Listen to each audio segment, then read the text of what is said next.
ಆ ರೀತಿಯ ಆತ್ಮವಿಶ್ವಾಸವನ್ನು ನಮ್ಮ ಒಳಗಡೆ ಬೆಳೆಸಬೇಕು. ಇವತ್ತಿನ ಸಂದರ್ಭದಲ್ಲಿ ಮಕ್ಕಳು ಬಹಳ ಬುದ್ಧಿವಂತರಿದ್ದಾರೆ. ಸಮಸ್ಯೆ ಅಂತಂದ್ರೆ ಸಂಕಷ್ಟಗಳು ಬಂದಾಗ ಅದನ್ನು ಎದುರಿಸುವಂತಹ ಮಾನಸಿಕ ಸ್ಥಿತಿ ಅವರಲ್ಲಿ ಇಲ್ಲ. ಗಮನಿಸಿರ್ಬೋದು ನೀವು, ಅಮೆರಿಕಾದಲ್ಲಿ ಹಿಂದೊಮ್ಮೆ ಆರ್ಥಿಕ ಹಿನ್ನೀರಿತ ಆಗಿತ್ತು. ಎಷ್ಟೋ ಜನ ಹೈಲಿ ಕ್ವಾಲಿಫೈಡ್ ಎಂಜಿನಿಯರ್ಸ್, ಬಹಳ ದೊಡ್ಡ ದೊಡ್ಡ ಪದವಿಯನ್ನು ಪಡೆದವರು ಆತ್ಮಹತ್ಯೆ ಮಾಡಿಕೊಂಡು. ಇದಕ್ಕೆ ಮೂಲಭೂತ ಕಾರಣ ಅವರ ಮನಸ್ಸಿನಲ್ಲಿ ಆತ್ಮವಿಶ್ವಾಸದ ಕೊರತೆ. ನಮ್ಮನ್ನು ನಾವು ನಂಬಬೇಕು. ಆಮೇಲೆ ಇನ್ನೊಂದು ಬಹಳ ಮುಖ್ಯವಾದ್ದು, ನೀವೆಲ್ಲರೂ ಕೂಡ ಅದರ ಬಗ್ಗೆ ಬಹಳ ಚೆನ್ನಾಗಿ ಪ್ರಸ್ತಾಪ ಮಾಡ್ತಾ ಇದ್ದೀರಿ, ಬಹಳ ಖುಷಿ ಅನಿಸ್ತು. ಸಂವಹನ ಕಲೆ, ಕಮ್ಯುನಿಕೇಶನ್ ಸ್ಕಿಲ್.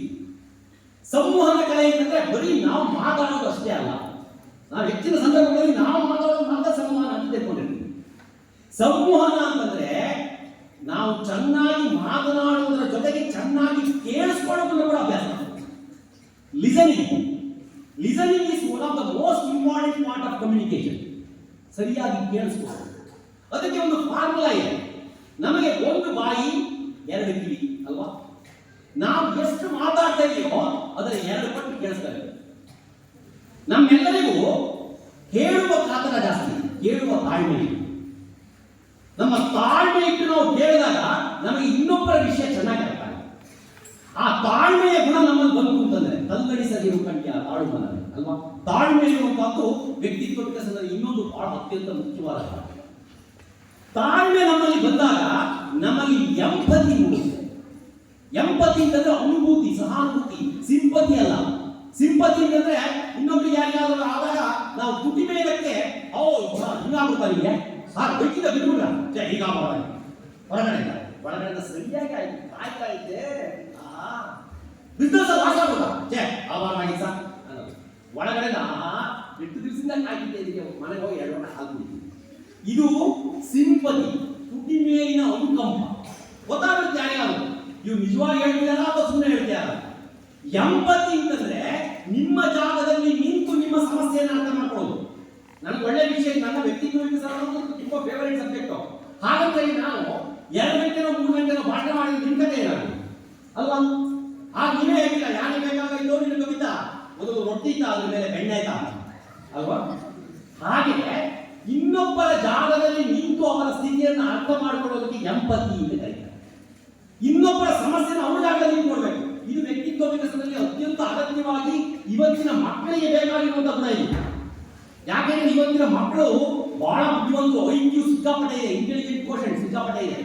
ಸಮಸ್ಯೆ ಅಂದ್ರೆ ಅವರಲ್ಲಿ EQ ಇಲ್ಲ, ಇಮೋಷನಲ್ ಕೋಶೆಂಟ್ ಇಲ್ಲ, ಭಾವನಾತ್ಮಕ ಗುಣಾಂಗ ಇಲ್ಲ. ಅದೇನಿಂದ ಬರುತ್ತೆ? RQ ಇಂದ ಬರುತ್ತೆ, ರಿಲೇಶನ್ಶಿಪ್ ಕೋಶೆಂಟ್ ಇಂದ ಬರುತ್ತೆ. ಸಂಬಂಧಗಳು ಚೆನ್ನಾಗಿರ್ಬೇಕು. ಸಂಬಂಧ ಚೆನ್ನಾಗಿದ್ರೆ ನಮ್ಮ ಭಾವನೆಗಳು ಚೆನ್ನಾಗಿರ್ತವೆ. ಆ ಗುಣವನ್ನು ಬೆಳೆಸ್ಕೊಳ್ಬೇಕು. ಅದು ಬಂದಾಗ ನಮ್ಮಲ್ಲಿ ಎಂಪತಿ ಮೂಡುತ್ತೆ. ಇನ್ನೊಬ್ಬರ ಜಾಗದಲ್ಲಿ ನಿಂತು ಅವರ ಸಮಸ್ಯೆಯನ್ನು ಅರ್ಥ ಮಾಡಿಕೊಳ್ಳುವ ಸ್ಥಿತಿ. ನಮ್ಮ ಮೂಗಿನ ನೇರಕ್ಕೆ ಯೋಚನೆ ಮಾಡೋದು. ಒಬ್ಬ ಸಣ್ಣ ಬಾಲಕ ಒಂದು ನಾಯಿ ಮರಿ ತಗೋಬೇಕು ಅಂತ ಹೇಳಿ ಒಂದು ಪೆಟ್ಸ್ ನಾಯಿ ಮರಿಗಳನ್ನೆಲ್ಲ ಮಾಡ್ತಾರಲ್ಲ, ಆ ಶಾಪಿಗೆ ಹೋಗಿ ಜೇಬ್ನಲ್ಲಿ 5,000 ರೂಪಾಯಿ ದುಡ್ಡು ಇಟ್ಕೊಂಡು ಹೋಗ್ಯಾರ. ಅಲ್ಲಿ ನೋಡಿದ್ರೆ ಎಲ್ಲ ಹೈಬ್ರಿಡ್ ನಾಯಿ, ಮಿನಿಮಮ್ ರೇಟ್ 10,000. ಹುಡುಗನ ಹತ್ರ ಎಷ್ಟು? 5,000. ನಿರಾಶನಾದ, ಬೇಜಾರಾಯಿತು, ಹೊರಕೊಳ್ತ. ಹೋಗೋ ಸಂದರ್ಭದಲ್ಲಿ ಅವನಿಗೆ ಅಲ್ಲಿ ಒಂದು ಕಾಲು ತುಂಡಾಗಿದ್ದ ಒಂದು ನಾಯಿ ಮರಿ ಕಾಣಿಸ್ತಾನೆ. ತಕ್ಷಣ ಹೊರಬಂದ ಅಂಗಡಿ ಮಾಲೀಕ ಹತ್ರ, ಹಂಗೆ ಅಂತ ನಾಯಿ ಮರಿ ನನಗೆ 5,000 ರೂಪಾಯಿ ಇದೆ, ಈಗ ಕೊಡ್ತೀನಿ, ಇನ್ನು ಉಳಿದಿದ್ದ ಆಮೇಲೆ ಇನ್ಸ್ಟಾಲ್ಮೆಂಟ್ ಮೇಲೆ ತೀರಿಸ್ತೀನಿ. ಅಂಗಡಿಯವನು ಗಮನಿಸ್ತಾ ಇದ್ದ, ಇವನಿಗೆ ಬಹಳ ಇಂಟ್ರೆಸ್ಟ್ ಇದೆ ಅಂತ ಗೊತ್ತಾಯ್ತು. ಹೇಳ್ದ, ಹುಡುಗರು ಬೇಡ, ಅದು ಕಾಲು ತುಂಡಾಗಿರೋ ನಾಯಿ ಬೇಡ, ನೀನು ಸರಿಯಾದ ನಾಯಿ ಮರಿಯಿಂದ ತಗೊಂಡೋಗ್ಬೇಕು, ನಿನಗೆ 5,000 ರೂಪಾಯಿ ಈಗ ಕೊಡಿ, ಒಂದು 5,000 ರೂಪಾಯಿ ಆಮೇಲೆ ತಗೋ. ಇಲ್ಲ ಅಂತ ನಂಗೆ ಅದೇ ನಾಯಿ ಮರಿ ಬೇಕು, 5,000 ರೂಪಾಯಿ ಈಗ ಕೊಡ್ತೀನಿ, 5,000 ರೂಪಾಯಿ ಆಮೇಲೆ. ಹಂಗೆ ನಿಂಗೆ ಆಶ್ಚರ್ಯ ಆಯ್ತು, ಇನ್ನೊಂದು ಆಫರ್ ಕೊಟ್ಟ. ನೀನು ನೋಡಿ ಬಹಳ ಖುಷಿ ಆಗ್ತಿದೆ ಮರಿ, ನನಗೆ ಒಂದು ಕೆಲಸ ಮಾಡು, 5,000 ರೂಪಾಯಿ ಕೊಟ್ಬಿಟ್ಟ ನಾಯಿ ಮರಿ ನೋಡು, ನಿಮ್ಗೆ ಕೊಡೋದೇ ಬೇಡ. ಇಲ್ಲ ಅಂತ ಅದಕ್ಕೂ ಬೆಲೆ 10,000 ರೂಪಾಯಿನೇ. 5,000 ರೂಪಾಯಿ ಈಗ ಕೊಡ್ತೀನಿ, 5,000 ರೂಪಾಯಿ ಆಮೇಲೆ ಕೊಡ್ತೀನಿ.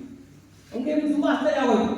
ಕೊನೆಗೆ ಫೈನಲ್ ಆಫರ್ ಇಟ್ಟ, ಫ್ರೀಯಾಗಿ ತಗೊಂಡ್ಬಿಡಪ್ಪ ನೀನು ನೋಡಿದ್ರೆ ಬಹಳ ಖುಷಿ ಆಗ್ತದೆ, ಫ್ರೀ ತಗೊಂಡೋಗ್ಬಿಡು ಫ್ರೀಯಾಗಿ. ನೋವೇ ಅಂಕಲ್, ಸಾಧ್ಯವೇ ಇಲ್ಲ. ಬೇರೆ ನಾಯಿ ಮನೆಗಳಿಗೆ ಇರುವಷ್ಟು ಬೆಲೆ ಅದಕ್ಕೂ ಇದೆ.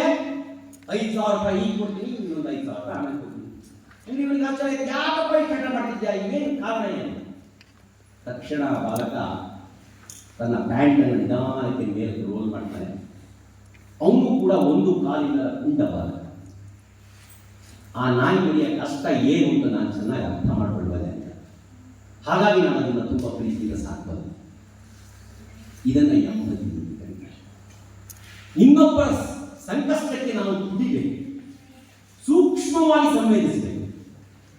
ಬಸ್ನಲ್ಲಿ ಬರ್ತಿದ್ದೀವಿ, ತುಂಬು ಸಿಕ್ಕಾಪಟ್ಟೆನಷ್ಟು ನಮ್ಗೆ ಸೀಟ್ ಸಿಕ್ಬಿಟ್ಟಿದೆ, ತುಂಬು ಗರ್ಭಿಣಿ ಅಥವಾ ಮಗುವನ್ನು ಎತ್ಕೊಂಡು ನಿಂತಿರುವಂತ ಮಹಿಳೆ ಪಕ್ಕದಲ್ಲೇ ನಿಂತಿದ್ದು ನಾವು ಸೀಟೆ ಕೊಡೋದು, ನಮ್ಮ ಪಾಡಿ ನಾವು ಕೂತಿರ್ತೀವಿ, ನನಗೆ ಸಿಕ್ಬಿಟ್ಟಿದೆಯಲ್ಲ. ಅವರ ಜಾಗದಲ್ಲಿ ನಿಂತು ಅವರ ಸಮಸ್ಯೆಯನ್ನು ಅರ್ಥ ಮಾಡಿಕೊಳ್ಳುವ ಗುಣ, ಇದನ್ನು ನಾವು ಬಳಸಬೇಕು. ಇದರ ಜೊತೆಗೆ ಇವೆಲ್ಲ ಗುಣಗಳನ್ನು ಕ್ರೋಢೀಕರಿಸಿದಾಗ, ಇವೆಲ್ಲವನ್ನು ಒಟ್ಟಾರೆಯಾಗಿ ನೋಡಿದಾಗ ಇದಕ್ಕೆಲ್ಲ ಒಂದು ಶಬ್ದ ಇದೆ, ಸದಭಿರುಚಿ. ಸದಭಿರುಚಿ ಹೊಟ್ಟೆಗೆ ಹಾಲು ತಿಂದ ಹೊಟ್ಟೆ ಹಾಳಾಗೋಗುತ್ತೆ ಅಲ್ವಾ?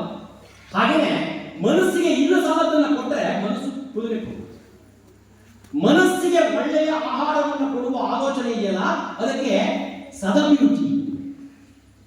ಕಟ್ಟಿಗೆಯ ಹೊರೆಯನ್ನು ಒತ್ತಲು ತಲೆ ಮೇಲೆ ತುರುಬಿನೊಳು ಇರಲೊಂದು ಹೂ, ಹೊರೆಭಾರವಾದಾಗ ಹೂವಿನ ತುಂಪೊಳು ಕಡಿಮೆಯೆಂದೆನಿಸುವುದು ನೋವು ಅಂತ ಹೇಳಿ ಎಸ್ ವಿ ಪರಮೇಶ್ವರ್ ಅವರು ಬಹಳ ಅದ್ಭುತವಾಗಿ ಹೇಳ್ತಾರೆ ತಮ್ಮ ಇಂದ್ರಚಾಪ ಅನ್ನುವಂಥ ಮುಕ್ತಗಳ ಸಂಘಟನೆ. ಒಬ್ಬಳು ಮಹಿಳೆ ಒಂದು ಭಾರವಾದ ಕಟ್ಟಿಗೆ ಹೊರೆಯನ್ನು ಹೊತ್ಕೊಂಡು ಹೋಗ್ತಿರ್ತಾಳೆ. ಅಂತ ಸಂದರ್ಭದಲ್ಲಿ ಅವರ ತುರುಬಿನಲ್ಲಿ ಒಂದು ಹೂ ಇದೆ. ಆ ಹೂವಿನ ಕೊಂಬಿಂದ ಹೊಳೆಯ ಭಾರ ಕಡಿಮೆ ಆದಂಗೆ ಅನ್ಸುತ್ತೆ, ಹೊಳೆ ಭಾರನೇ ಹೋಯ್ತು ಅಂತಲ್ಲ.